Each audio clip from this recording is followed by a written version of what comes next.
Jagex shared more details about the upcoming 110 crafting update. In this summary, we'll be covering the new and changed details since the last news back in late March. Let's talk about it, so whenever you're ready, grab your cup of tea, sit back, relax, and enjoy. Let's kick it off with the first of the two new magic armor sets being added with this update. The craftable tier 90 magic armor set has its name and visuals set. It's known as the Starbloom robe armor set, and it's inspired by mystic robes. This armor set is going to be made with a brand new type of Starbloom cloth, which you can create at level 100 crafting. To create this new cloth, you're going to need to go through the following process. The process is as follows. You need to plant tier 100 Starbloom seeds and a battle staff, grow them into Starbloom flowers, you spin these flowers into thread, and that thread is woven into cloth at a loom. This process also requires level 100 crafting. Now, those new seeds will be available 1 to 2 weeks prior to the 110 crafting extension update through drop sources such as Volbloom Slayer creatures and the Calvite King boss. You'll also be able to obtain them from the Shooting Stars D&D and while thieving from Master Farmers and Dwarf Traders. I wonder if that's why they adjusted Dwarf Traders so quickly, because they're working on something related to their design already. Now, this cloth is used in the new crafting method to create Starbloom robes. You start an item, an unfinished item, at 0% progress at a so-called pattern table. You then move on to a crafting table, which you can progress until 20%.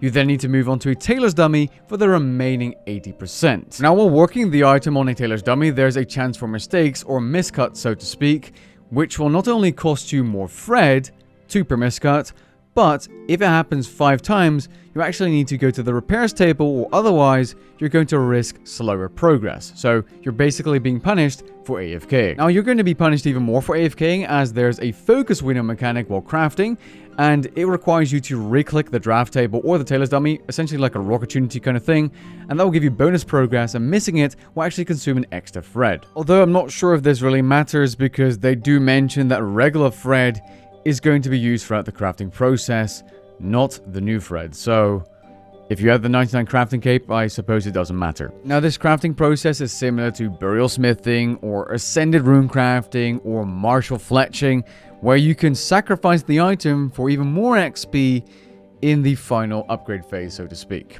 And you could do this and turn it into adorned at the crafting guild, which is going to be graphically reworked, which I believe is also where the tailor dummy and the drafting table are going to be located based on this picture of the sewing room. As for the other craftable magic armor set, it's the Masterwork magic armor set, which will be tier 100 power armor.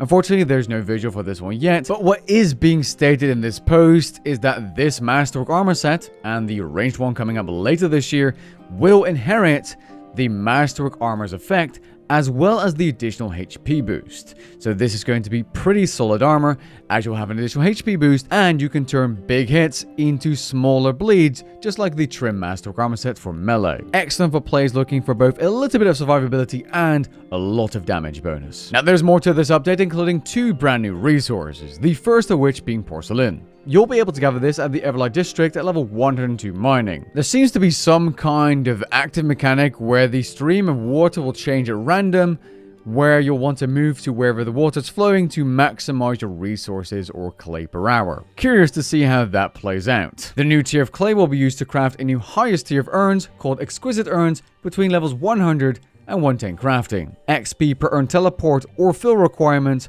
are not yet known. My guess is that these new urns will be about 50% better than decorated urns. The second new resource is platinum, which can be mined at level 104 mining in the Piscatoris fishing colony and north of the ruins of Uzur. You'll be able to smelt the ore into platinum bars, and with those bars and dragonstone gems, create brand new platinum jewelry, the effects of which are stated in this brand new news post. The platinum ring seems pretty good, 24 stall bonus, provides recall, damage taken is dealt to the attacker. That's kind of the same as the enchanted version, I believe, down there. Provides a 12.5% damage or chance to reflect damage. I'm not really sure where these items are listed here. Are they a requirement to enchant it, or is that just the enchantment spell? It's a bit confusing. The platinum necklace seems like the best slot item for farm runs to essentially skip a phase, allowing you to do more farm runs per hour. The platinum bracelet seems pretty good. 10% additional XP when consuming an additional stone spirit, wood spirit, or anima stone. That's I'm thinking they're introducing this to increase demand for these items, bumping up the price. It only has 100 charges though, so I mean, it's going to last you a little bit, and they seem to want to counter whatever necklace swap they're going to be using by possibly adding this effect, where you will only have this effect after having it equipped for at least 9 seconds. The Platinum Amulet seems like a massive buff to players sacrificing items from smithing, fletching, rune crafting, and the new crafting method, as it gives you 10% extra progress. Although 25 charges, 1 charge used per action that gives progress. You're going to be going through these like it's nothing, which is going to very much increase the demand for Dragonstones and this new Platinum ore. I like that. Perhaps we're finally getting an additional relevant skilling moneymaker. Nice. Finally, the Platinum Anklet provides a 50% reduction to run energy cost, provides teleports to various dungeons, including the Polypore Dungeon, Brimhaven Dungeon, and Fremennik Slayer Dungeon. These teleports are straight up nice for Slayer, and this may also be useful for clue scrolling. I'm not really sure how that 50% reduction to run energy is used. Is that like an activation? Or is it like a permanent passive? Time will clarify this exact question, I'm sure. But overall, this seems really exciting. I've said it before, but 110 crafting seems more packed than the other 110 updates, especially if they're adding mechanics to that clay. I'm definitely looking forward to trying out this one, which is releasing on the 16th of June, as confirmed by this post. So you have a couple of weeks until it actually releases. Let me know what you think about this one down in the comments below, and make sure you subscribe to stay updated with all things RuneScape. Catch you guys in the next one. Peace.